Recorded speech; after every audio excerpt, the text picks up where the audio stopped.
Good afternoon. We're back with more Marvel Champions, and today will be a card review of the Quicksilver Hero Pack, Pietro Maximoff.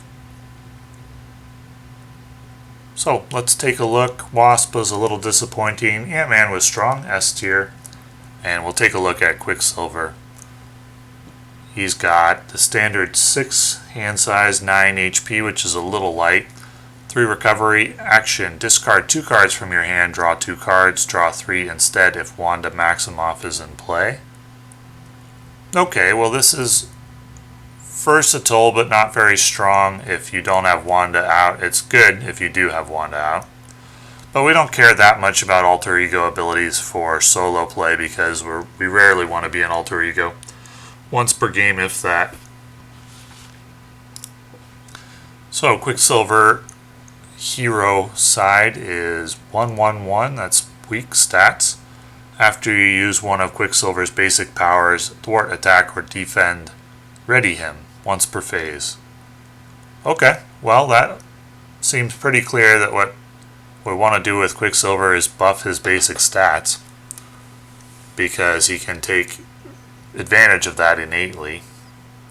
And we really have no idea what his overall power is going to be just from looking at his hero card, because clearly this is what we're looking at as a combo hero, since this hero without combo potential would be so weak that it would be laughable. So clearly we're looking at a combo hero, and we've got to evaluate all the cards to see how strong the combos are, and probably take into account that, like Miss Marvel, the other 1/1/1 hero that we've looked at, the combo potential is going to escalate as more and more cards are released. But let's look and see what we've got now. His ally is Scarlet Witch. 3 cost 1/1. When you use one of Scarlet Witch's basic powers, discard the top card of the encounter deck. For each boost icon discarded, Scarlet Witch gets +1. Okay, well, if you discard a card with 2 boost icons twice, you'll get strong value. If you discard a total of 3 boost icons, you'll get okay, above average value. If you only discard 2 total boost icons, you get meh value, and anything less than that and she's bad. So it's going to probably vary from encounter to encounter. With the harder encounter sets, she gets better, scales up. With the harder encounter sets, scales down. With the easier ones like Rhino, she's fine. She doesn't have a huge upside, but she also doesn't have a huge downside. She allows Quicksilver's alter ego to draw extra card. She's okay. She's fine. She's kind of like, this is like the standard for hero-specific allies. I wouldn't say she's any more powerful or less powerful than the standard hero-specific ally. From time to time she'll be worse. From time to time she'll be better.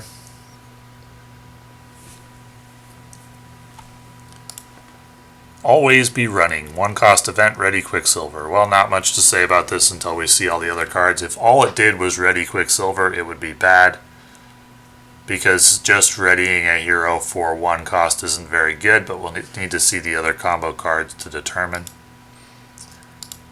He gets 4 always be running. Okay. Double time. Choose 2 of the following. 2 cost event. You may choose the same option twice. Deal 2 damage to an enemy. Remove 2 threat from a scheme. So you have to pay 2 cost and lose this card from hand in order to get 4 damage or 4 threat removal, or 2 and 2. That's not very good. And the versatility, as I've said in the past with other heroes that bring kind of underpowered abilities that are versatile, like Wasp, versatility doesn't really make up for weaker cards or weaker stats, weaker attack lines or thwart lines. So I don't really give cards extra credit for being versatile, because there are times when versatility will provide value, but they are infrequent, and the times when you gain value, it typically doesn't win you a game, but having underpowered stats can lose you a game. So like if the versatility is worth something,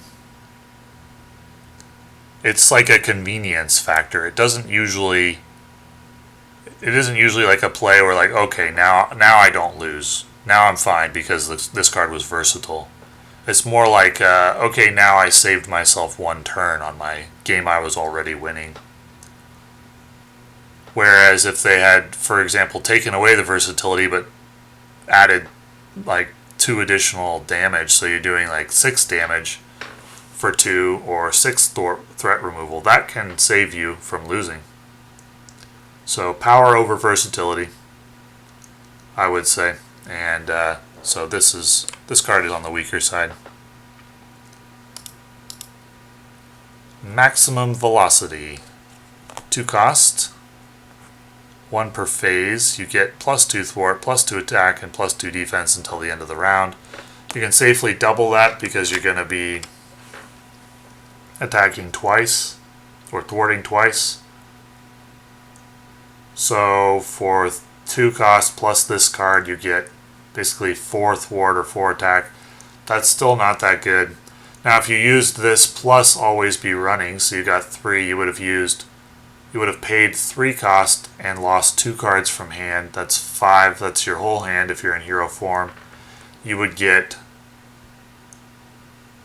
2, 4, 6 for your 5. 6 thwart or 6 attack for your 5 cards that you spent. That's terrible. This is going to need more help to become good. What we've seen so far is versatile, but on the weaker side. Speed Cyclone, stun X enemies. So it scales up or down. So what we're looking at here is, for the second hero in a row, a hero that's really focused on versatility. Because with frequent basic attacks, instead of power being or thwart being allocated all in one place, you can divide it up as needed. Speed Cyclone allows you to scale up or down as needed based on how many enemies you want to stun. I think typically you're only going to want to stun the boss. That's the highest value stun. I don't know that stunning a smaller minion is that valuable.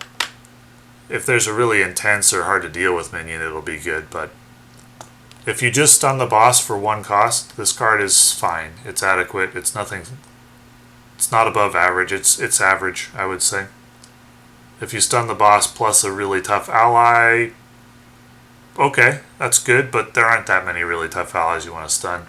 If you stun the boss and a mediocre ally, it's very meh. But the power of this card and this hero so far seems to be the versatility. That's what it's going for. And with Wasp, that wasn't sufficient in solo to consider it a good hero. We'll have to test out Quicksilver, but so far this looks like the second hero in a row that's really focused on versatility over power. And versatility can be fun to play. Quicksilver looks fun to play. He doesn't look particularly strong yet. He does have potential for the future, though, bringing in future cards. Serval Industries, 1 cost support, exhaust Serval Industries, shuffle. It's an alter ego action. Shuffle 2 Quicksilver cards from your discard pile into your deck. Most of the time this is going to get discarded to pay for other things because we're only in alter ego form, maybe once per game in solo. So this card is nothing in solo play, really. Accelerated Reflex, 2 cost upgrade, gets +1 defense. So you'll have to defend roughly 6 attacks to make this worth it. That favors a long game. A really long game. Less than that, and probably the resources should go to allies or things like that if you don't have that many turns left. Friction Resistance, 3 cost upgrade. After you ready Quicksilver, ready this card. Exhaust Friction Resistance, generate a strength resource. Okay, well, this card, basically you just need to ready Quicksilver. You need to ready Quicksilver like 8 times to make this good. So ready Quicksilver mid-turn like 8 times, so that favors long turns, that favors always be running, or long games, always be running. Over a long enough game, this is going to be a really good card. This is this is the best card in the set that I've seen. This card alone may make the hero playable, at least. Even good. Wasp didn't even really have anything to make her playable except for pin particles. This card makes Quicksilver playable. Do we get more than one? That'd be really good if we... No, we only get one. We only get one. If you got 2, that would be really good. This is a very good card. This is the best card in the set. In the hero pack.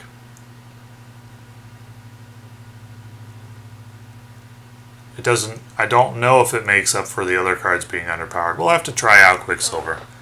But this is a very good card. I suspect he's going to be on the weaker side because he's a versatility-focused hero.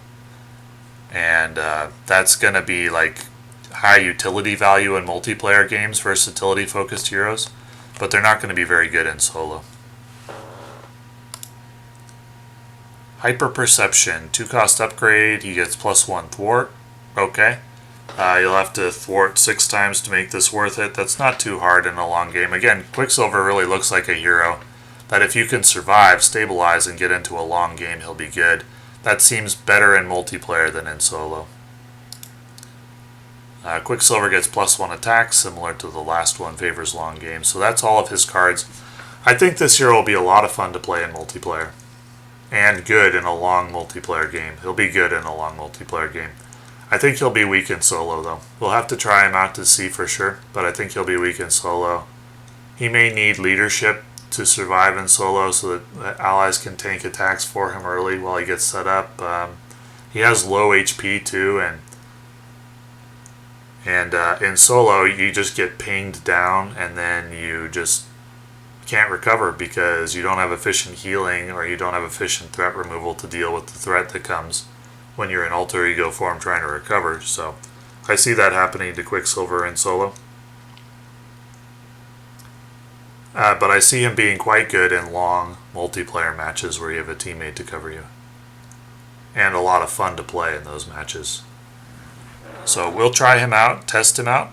But at first glance, my assessment of Quicksilver is if you're primarily a true solo player and you buy Quicksilver, you may be a little bit disappointed in the power level that he provides.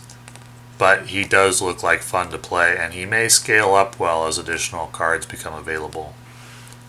Any kind of double play, recursion type of character where you can do things twice in a row has the potential to become overpowered over time as different combos come into play. Miss Marvel and Quicksilver come to mind, with Miss Marvel probably having more potential than Quicksilver. But both have potential, and Quicksilver looks like fun. Let's take a look at the cards that come with him, come in his hero pack other than his hero cards. First up, we've got Multiple Man. 4 cost, 1/1. After Multiple Man enters play, search your deck and hand for a copy of Multiple Man and put it into play. Shuffle your deck if it was searched this way. So your deck and hand, but not your discard pile. How many Multiple Mans are there? 3? Okay. Well, that's certainly unique. So, if you get just 1 copy of Multiple Man, because the other 2 are in your discard pile, you probably wouldn't want to play this. You would just throw it away to pay for something because it's bad if you only get 1 of them. What if you get 2? If you get 2, it's average. If you get 3, it's exceptional.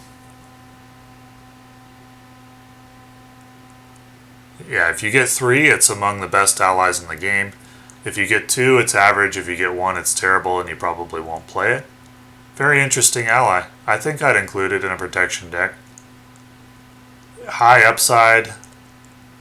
The downside would be you just don't play it and you use it as a resource. If there's only 2 of them, you probably wouldn't even play it. You just use it as a resource. But if there's 3 of them, it's exceptional. But it does take up all 3 of your hero slots. So there's a lot going on with this card. I think overall it's not exceptional. It's between average and exceptional, like a lot of allies. It's kind of a standard ally. It's nothing great. It's not terrible. It's interesting for sure. I'd like to try it out. It seems like fun. But probably not exceptional on average, though there will be cases where it is. Where you get a lot of value for it. Warlock, 3 cost 1/1/3. Spend a science resource, heal up to 2 damage from Warlock.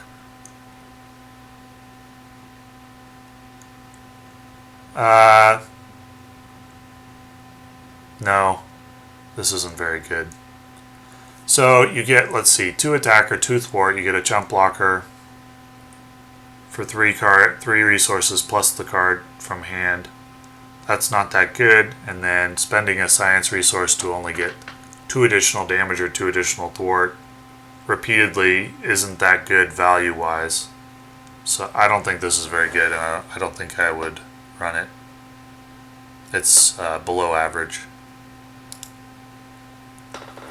Never back down. 1 cost. When you defend against an attack, you get +2 defense for this attack. If you take no damage from this attack, stun the attacking enemy. That's crazy good. That's one of the best cards in the protection aspect. 1 cost plus the card and you get +2 defense if you can defend the attack without taking damage. And you could use Energy Barrier as an assist for that, or Desperate Defense or things like that. Yeah, in a protection build, this card is very, very good. One of the best in this set. It may be the best card in the protection aspect that's not an ally. I think Iron Fist is probably better, but it may be the best card in protection that's not an ally. Very strong addition to protection. Protection's got a lot of help, gotten a lot of help since the core set. It's really elevated itself up close to the level of leadership, if not higher. And Justice has elevated itself as well. I think it's lay down the law. It really needs a good ally to really contend for the #1 spot. Justice does, but it's definitely gotten better, and protection is getting better. Never back down. Very good card.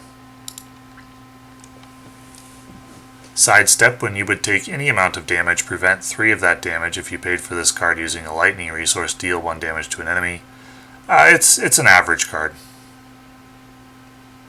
No, it's not average. I take that back. It's not good, because you have to spend that additional lightning resource to deal a damage, so I would not run this. This is too little for what you have to pay for. Unless, I don't know. No, I don't think even if you desperately needed and wanted Never Back Down to get off, I think you would still run like Desperate Defense or something like that and not Sidestep. Or you would run Energy Barrier, and yeah, I don't think this is good. Too little. Provides too little. Armored Vest we've seen. Nerves of Steel, 2 cost upgrade. Exhaust Nerves of Steel to generate a lightning resource for a defense event. You'd have to use this like 6 times, and that's too niche. It only generates resources for defense events. I don't think you end up using 6 of those in a game. So, yeah, like a lot of these other aspect or basic resource generators, they're just not very efficient. Order and Chaos. Team up Quicksilver and Scarlet Witch, max 1 per deck. So the second team up we've seen. The first one was Ant-Man and Wasp. When a Treachery card is revealed from the encounter deck, cancel its when revealed effects, then deal 2 damage to the villain. That is very strong. That is so strong that I would consider running it. I think I would run it in a Quicksilver or a Scarlet Witch deck, even if you have to wait until the Quicksilver or Scarlet Witch ally is on the table to use it. This is an exceptional card when you get it off. And so I would run it in the Quicksilver deck, in the Scarlet Witch deck. Definitely.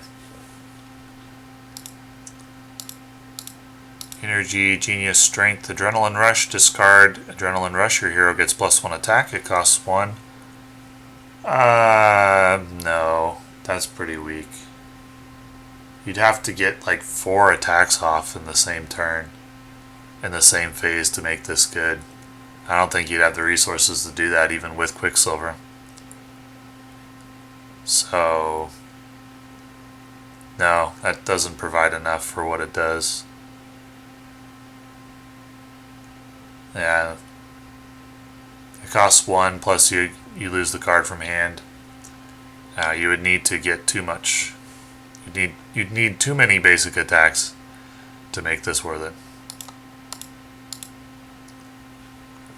Civic Duty, and that's just to make it okay. To make it good would be an impossible number of basic attacks. Civic Duty, 1 cost upgrade. Discard Civic Duty, your hero gets +1 thwart till the end of the phase. Well, same thing. You'd need a ridiculous amount of basic thwarts to make this worth it. An impossible amount to make this good. Brute Force, 1 cost upgrade. Aggression card, your hero gets +1 attack. Your basic attack gains piercing. After you make a basic attack, discard Brute Force. It only provides 1 basic attack. This is not good. This is terrible. I think the piercing is not that valuable. Yeah. No thank you. Would not run this, I don't think, in any deck. Sense of Justice, 2 cost upgrade. 1 per player, exhaust to generate a science resource for a thwart event. Okay, similar to the resource generator that we just covered a little bit earlier. It's too specific a resource. You're not going to get enough uses out of this to make it good, or even average most of the time. United We Stand, 0 cost, play only if your identity has the Avenger trait. Heal 1 damage from up to X friendly characters to a maximum of 3, where X is equal to the villain's stage number. Interesting. This is average if you are on stage 1. And it's good if you are on stage 2. And you're healing allies. That is important to note. If you use this to heal 2 allies when you're on stage 2, that's a good card. Just healing 1 ally is okay. It's average. And if you heal 3 allies, it's exceptionally good. So I would run this definitely in a leadership deck. I think this is strong. Low downside and very high upside. Very good card. For heroes that have the identities that have the Avenger trait. Beat 'em up. 2 cost. Deal 1 damage to the villain and each minion engaged with you. Well, you'd need like 5 minions to be engaged with you just to make this average. We'd like to get 6 damage out of it to make it okay. More than that would be good, but that's not going to happen, so... nope, that one would go into the collection, never to be seen again, most likely. Okay. So that's Quicksilver. Well, I'm looking forward to playing him, looking forward to trying him out. Not expecting him to reach Ant-Man, Doctor Strange, or Captain America levels. Not even really expecting him to reach Spider-Woman or Black Widow levels. I'll be very happy if he gets to the level of Iron Man, but I don't really expect it. The best cards in the set: Friction Resistance, Never Back Down, United We Stand. Do Never Back Down or United We Stand provide enough of a reason to buy the Hero Pack if you agree with my assessment and aren't really into Quicksilver for thematic reasons? I'll leave that to you to decide, but we will play test them a little and see how it goes. I like Multiple Man a little bit too. I don't think it's exceptional or anything, but I do think Never Back Down is really strong. And Order and Chaos, United We Stand is really strong. So we'll try out Quicksilver and we'll see. And thank you for watching.